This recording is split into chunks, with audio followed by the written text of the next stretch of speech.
morning, everyone. Welcome to sunny Basel. I will introduce Lifespin.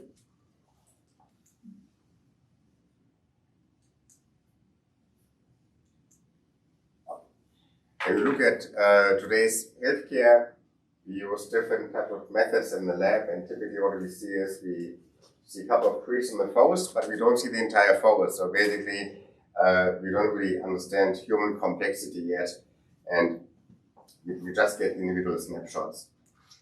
With our method, you can see the entire forest. You basically see what kind of trees, how many of these are around. This allows us really to decipher complex networks. What we need for that is 0.5 milliliter of blood with a proprietary technology.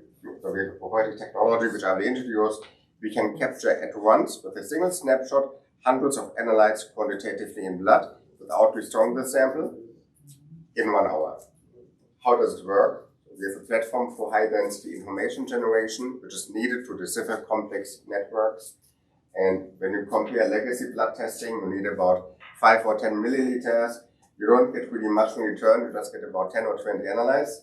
In our case, you need 0.5 milliliter of blood, and you get hundreds of analytes. So we have to date 1,400 analytes saved in our database. And if you think it sounds too good to be true, it's really good, and it is true. Now, and I will explain you why.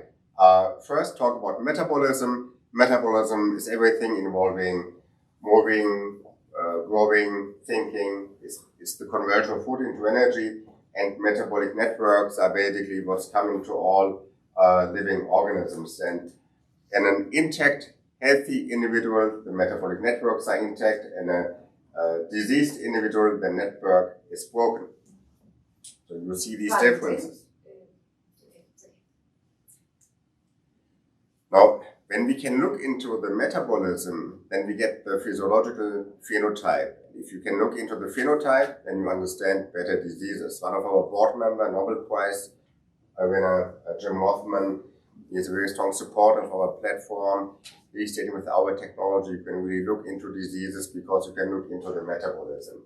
Our technology platform is based on following. You take a standard blood sample, venous blood, plasma or serum. You take a standard NMR. Now you may say not everyone has an NMR, but again, that's a more minor issue because we see high value creation with this data approach. And then you get the NMR raw data, the metadata. With our proprietary algorithms, you can basically deconvolute the information. You can extract much more than any other can do these days. And you get a list of quantitative analytes in blood. And we have filed a patent for this with Wilson Sonsini. So we selected Wilson Sonsini because they're one of the few law firms who are understanding this complexity, bridging classical diagnostics with the data science. And this entire workflow is something we have submitted as a pretty aggressive platform patent a couple of weeks ago.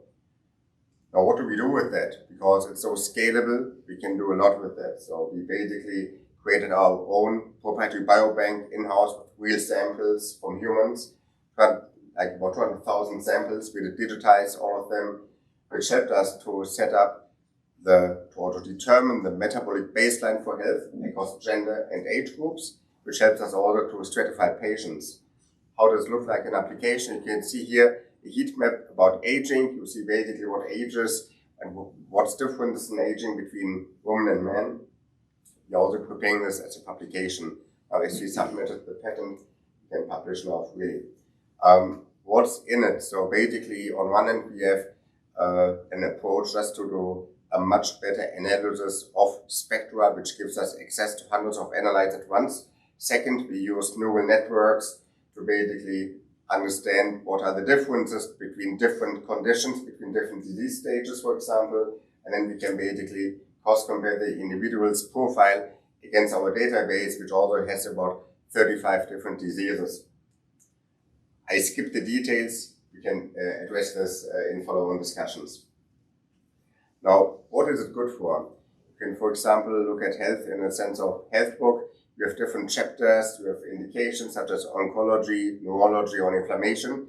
These are all areas which we have so far assessed with our algorithms. We can see disease states basically, and on the other hand, we are a startup, so we cannot do everything. So we are focusing.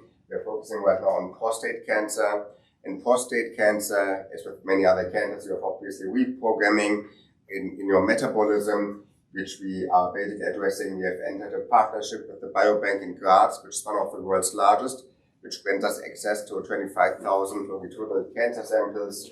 And we have now so far completed the first algorithm to detect prostate cancer, which is PSA-free, PSA-independent. As you know, the current PSA test for prostate cancer is not reliable at all. It's almost just like flipping a coin, 50-50. So basically AUC 0.66, the standard deviation of today's test, shows it's not very good. Our software algorithms, they come up to an area under the curve of 0.85. When you look at the diagnostic performance, the positive predictive value of the current standard of care, PSA, is at 35%, not really a big hitter. Our most recent software algorithm is at 58%, and basically it's almost twice as good as the standard of care. We are aiming to commercialize this next year as a lab-developed test. We can do this from a legal perspective, and we have much more on our agenda. Obviously, it's a short intro meeting. Here again, just the workflow. We take 0.5 milliliter of blood, scan it with an NMR, and then we process it with our algorithm platform. Then we can communicate the data by the cloud. Also, if a third party has its NMR somewhere else, let's say in South Korea, then we can make our software algorithms accessible as a software as a service business, and then can scale actually without the need of growing capital on our side.